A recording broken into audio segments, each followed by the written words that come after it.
It's all going biker. Tune in tomorrow, 5:10. Now, this week, we're asking you, who do you think should be the next England manager? Well, we've had an email from Tanya Fixter from... Vista, and she thinks that Lee from Steps, Ali, he should be it because he used to play football and he's better looking than David Beckham. There, go Lee. We'll let you be the judge of that. Here's Blue Peter.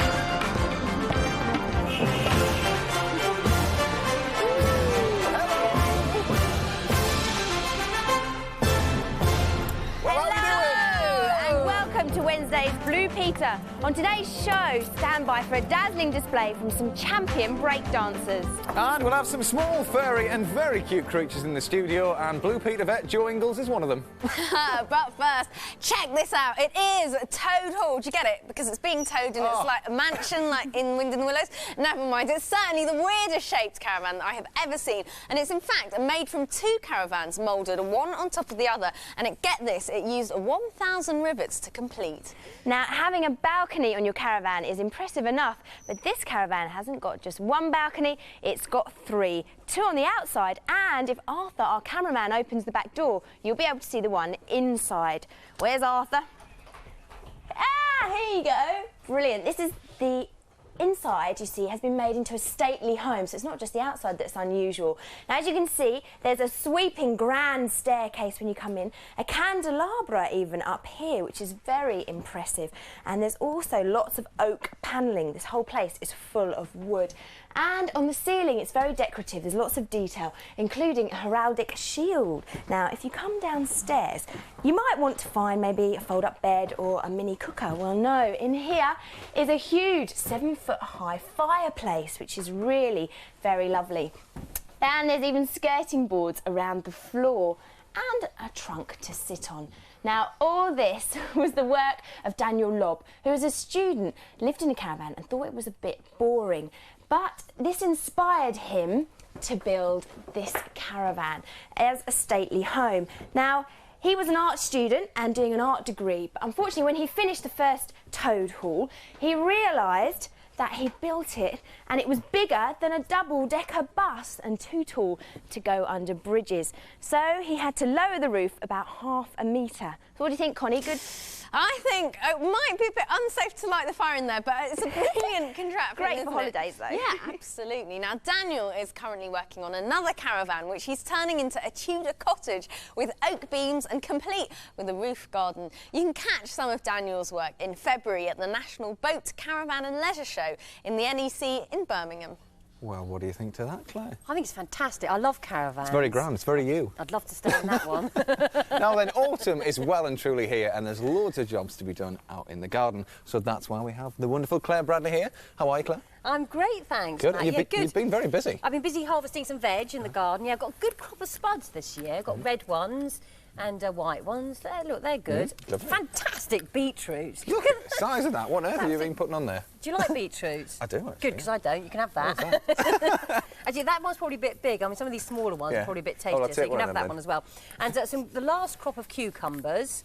There you go. A cucumber? Yeah, that's an outdoor cucumber, which is called a ridge cucumber, and it's got all these sort of knobbles all along it. And I think it's much tastier than one of those smooth greenhouse cucumbers. Oh, lovely. So they're good. And the last crop of the runner beans, which I'm going to save for seeds for next year, and I'm just going to put these on a radiator so they dry out a bit, and the seeds inside then will dry out. So you can see them there. No, they're fine. They just need to dry out a bit, and then you can sow them next year, so you get more next year. Great. So that's quite a good harvest of veggies. Now, we were saying that there's loads of jobs to do outside. What are your plans for the future? Well, one big project I want to do is to make some steps in that grassy bank in the garden. Oh, that's a good idea. Because it's a bit slippy when people walk up and down, so that'd be good.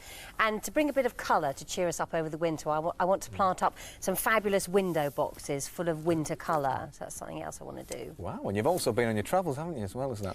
Well, I haven't been quite as far far as you have. While you were in Spain, I went to Norfolk, and I was helping to harvest this flower here, which is lavender, and I had a fantastic day. I really did. But of course, this is the time of year that you should put the plants in your garden. Yeah. Well, before we see how you got on, first we thought we'd investigate the fascinating story behind lavender. It's believed that lavender was first brought to Britain by the Romans. Roman soldiers carried a kind of first aid kit of herbs, and lavender was always part of it, used to heal and soothe wounds and repel insects.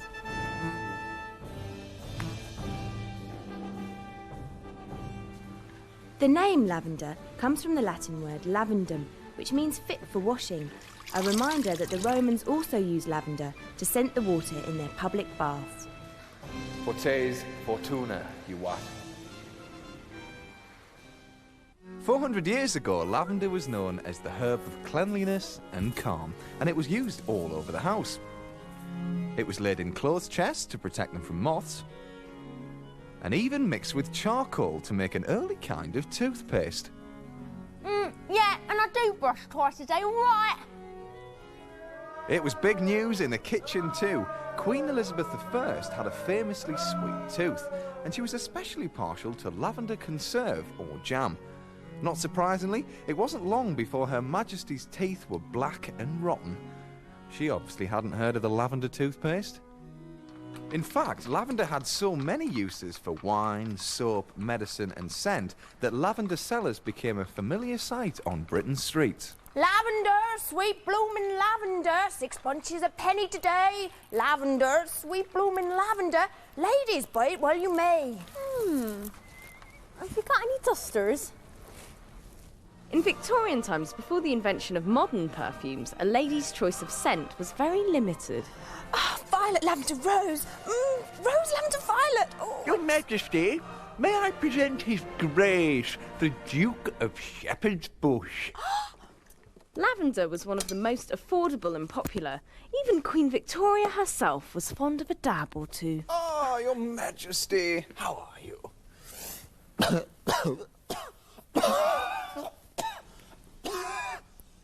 We are not amused.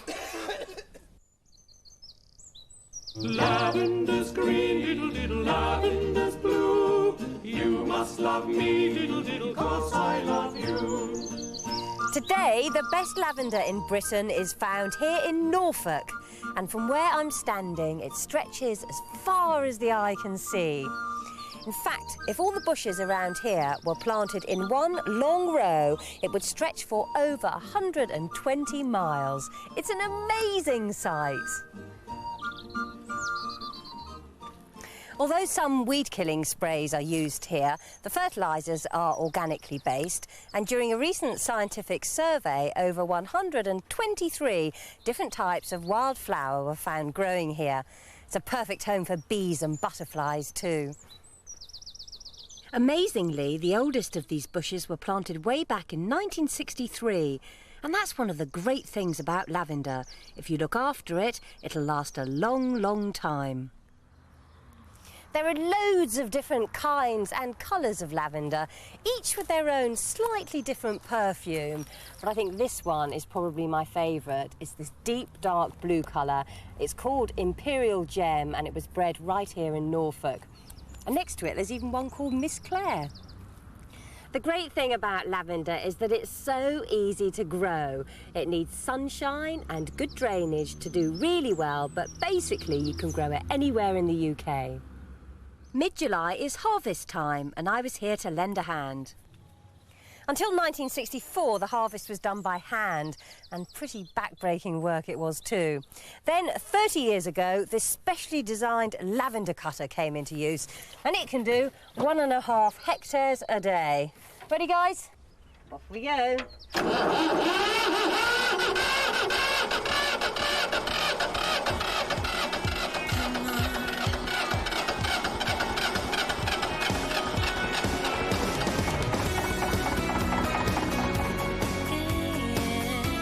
This is really just pruning on a grand scale, and done a bit earlier.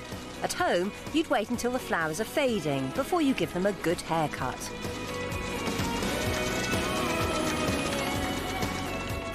sun is essential to allow the lavender bushes to make their oil. And with good weather, the harvest usually takes around 4 weeks.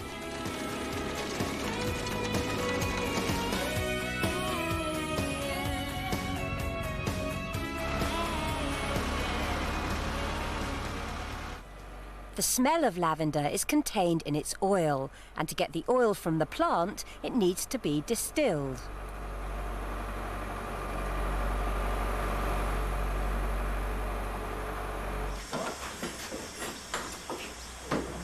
Although there's machine power to help with the harvest, once I'd brought the freshly cut lavender back from the fields, I had to get stuck in to empty the sacks.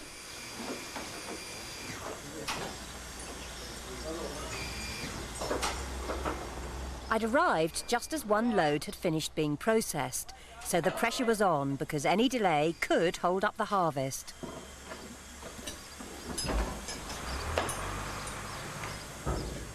It's always been done like this, and the people who work here today are proud to be part of a tradition which stretches back to their parents, grandparents and great-grandparents.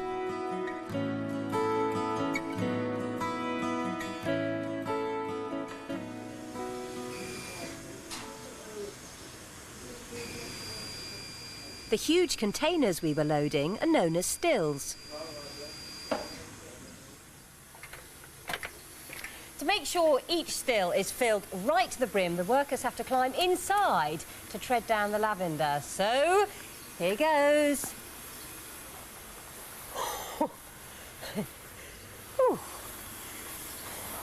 Heard of treading grapes, treading lavender. Ooh. In the old days, any worker accidentally hurting another worker with their fork had to pay a fine of 10 shillings, about 50 pence. Nowadays, I'm told the biggest risk is a bee sting. Okay, I think we need some more, guys. It takes the combined efforts of 3 people to seal the lid on the still. The oil that will be squeezed out from here is blended with other oils and fixatives, which gives everything from bath foam and shampoo to soap and aftershave the fragrant smell of lavender. It was a bit like something from Charlie and the Chocolate Factory. Once the still is packed, steam is passed through it until the pure essential oil of the lavender is collected in this separator from where it's drawn off into this glass bottle. 250 kilograms of lavender is needed to get just 1 pint of oil.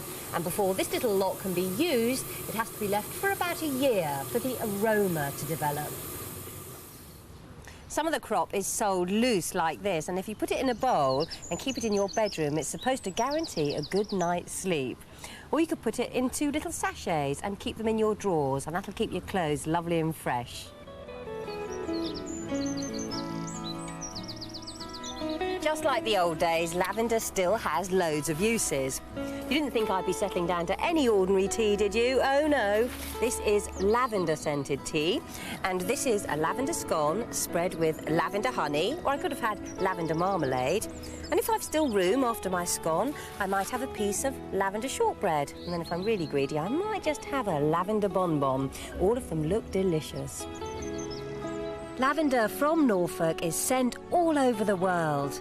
It's prized for a smell which for centuries has conjured up a perfect picture of the British countryside in full bloom. Well, there you are. Yeah. Unbelievable. Those huge purple fields look amazing, don't they? So many uses. You'd never know it had so many uses. I know, it's good. Time now for a bit of noise, though. Please welcome the Scarecrows, a top team of breakdancers just back from the UK Breakdancing Championships. Here they are to show off the skills that got them there. Yeah!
on, don't let me interrupt you. Now, Brucey, you said you're back from the UK Championships. How did you get on? Yeah, it was on Sunday. There was 8 groups, and we got paired against the world champions, who actually knocked us out, but and they actually won the competition. But it was a great weekend. It's good. Well, I think you're absolutely fantastic and brilliant flares as well. And Sammy, sorry to interrupt you, mate. You were just getting into the swing of things there, but I mean, I've practiced this on my kitchen floor, my dining room floor, but how do you actually start, you know, competing with it? That's exactly where you start. Yeah? Kitchen floor, bedroom floor, any floor. Yeah, that's where you start, basically. And then you just get confident. Yeah. And then you just get stronger as well, get your moves tight. Yeah. And then that's it, basically. You just, you know, expand on that. You just keep going, and I'm sure it takes a lot of practice. But gee, how long have you been breakdancing? Not long enough, because I've just messed up big time. 18 years, 18 years. And a few more miles to go? Just about enough there, yeah.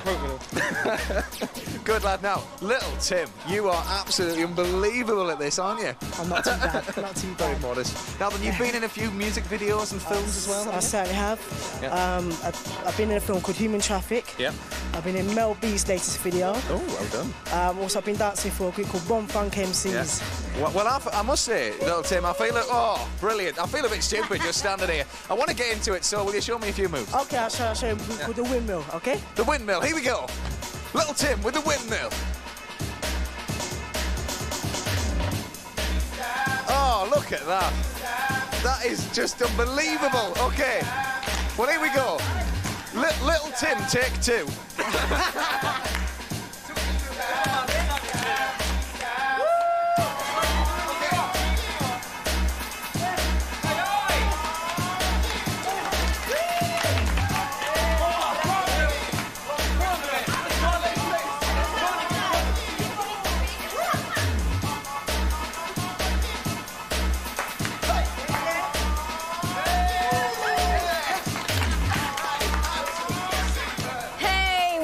Didn't we? Yeah. You were getting into that, Joe. You wait to see my moves later on. Really? Yeah. Looking forward to it. As you may have noticed, I'm joined here by the Blue Peter vet, Joe Ingles. Welcome back, Joe. Thank you. Also by 2 cute little furry creatures. Now, they look a bit like a cross between a giant mouse and a squirrel, but they're actually chinchillas. So what sort of animals are chinchillas? They're actually rodents, so they're closely related to things like rats and mice and guinea pigs, but also to big animals like beavers. Ah, like beavers. So I've never actually seen one in the wild. Really?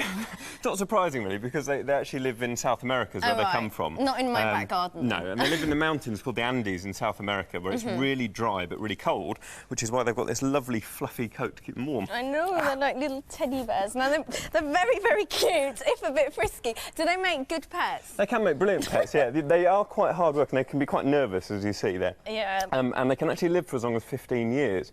So they are quite a responsibility, and they take a bit of looking after, but they can be brilliant, yeah. My one's going for the great escape, I think. So what sort of housing is best for them? Would you keep it in a cage? Yeah, they need to be kept in a cage, and really as big as possible, because they love to run around, they love to get a bit of exercise, so a few different levels for them to climb on, maybe a bit of wood or something for them to run up and down, or a wheel or something. Because they're very energetic. But you do need to make sure whatever you make the cage out of, that it's great. Something that's nibble-proof, unlike me, because they are great chewers, and they'll chew through something if it's too soft. Oh, your one's trying to escape over your shoulder, I think. So where's the best place to keep the cage? Well, the cage needs to be kept indoors and also out of direct sunlight because they're thick coats, they can't cope with really hot weather too well. But it also needs to be somewhere nice and ventilated as well. Right. Now, they're very lively, as you may have gathered by now. Is it actually OK to let them out of their cage to have a bit of a run around? As you can see, they're being quite frisky and they love to run around the house, but you need to make sure that, obviously, the room they're running around in has got all the doors are shut and they can't escape, because they are great escape artists, as you can see. Yeah, absolutely. The other key thing is they are great chewers, because being rodents, their teeth tend to just keep on growing and growing. So they like to chew things to keep their teeth short. So you want to watch out that they don't go and chew electrical wires and things like that. So, you know, keep a close eye on them if they're loose in the room. Yeah, that could be dangerous. Now, rumour has it that they don't actually like water. Stop tickling That's very true, yeah. So how would you actually keep them clean if you can't give them a bath? Well, surprisingly that may sound, they actually keep clean in dust. So when they're in the wild up in the Andes, there's not much water around, and they keep clean by rolling in the sort of dust they come from the mountains. I can see And the way you let your chinchilla keep clean is you can buy special chinchilla dust, and you put it in a little dust pan thing, And when they come out to have their little roam around the house, they can go and have a little dust bath a couple of times a week, and that keeps them clean, keeps all the excess oils and things out of their coat, and keeps them in tip-top condition. That's really weird. It's very ironic that they keep cleaning dust. Stop it. Stop running away. Maybe they're a bit hungry. What do they like to eat? Well, they like all sorts of things, really, but the staple food that they should eat is a chinchilla pellet, not my finger. Ow, stop. And that gives them all the nutrients they need, but you can give them tidbits to keep them happy. So things like unsalted peanuts or raisins or little bits of fruit, so bits of pear and apple and lettuce and things, but not too much because you don't want them to become fat chinchillas. That's making me feel peckish. Well, we've got some little bits and pieces here. I'm going to feed mine a chocolate button. Let's see. I think I'm going to try a peanut because he's having a good go at my fingers there. So that's better than my finger, isn't it? Come on, it's yummy. Oh, it's not hungry. Never mind. Thank you so much for coming in today, That's a pleasure. And teaching me all about chinchillas. Oh, they are so yummy. I think they're trying to get back in. Have your finger on. Oh dear, hello there. Now then, I'm afraid that's almost it for today, but we've just got time to show you what's coming up on Blue Peter over the next couple of weeks. Simon meets his match when he comes up against top judo Paralympian Simon Jackson before he jets off to Sydney. There's danger, diamonds and daylight robbery when Connie and I get sent to the tower on the trail of the dastardly Colonel Blood. And watch out for Westlife. They're going to be performing their new single live. Yes, I said live, right here on Blue Peter.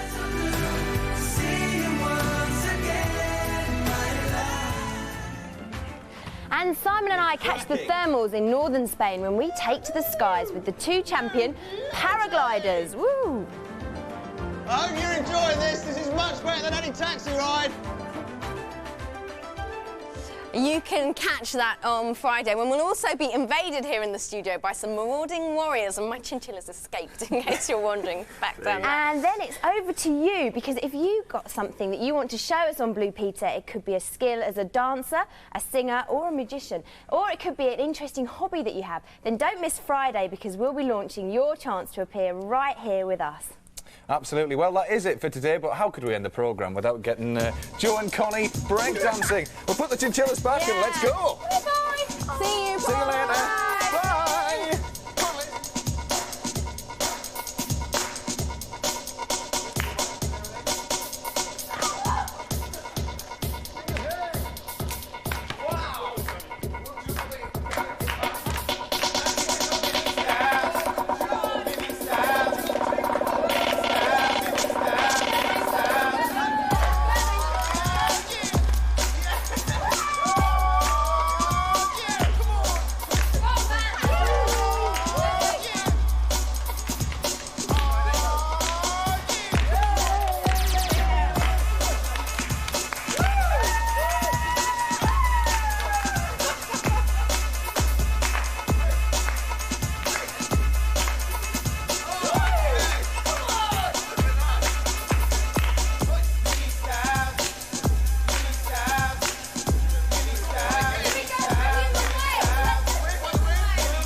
And thanks to you guys for sending in your suggestions on who you think should be the next England manager. You all get a signed Stomp CD. Yeah, fantastic. You guys have been so good today. Thank Do you know what? you. I think I'm going to leave you to it. Off you go. Off you go. Right, well, from me, Lisa. Thanks, guys. Yeah, we've had a great time. Don't forget you can see Anna and Michael in the morning from 7, but it's bye from us. Bye. You can't get rid of me that easily, guys. Oh.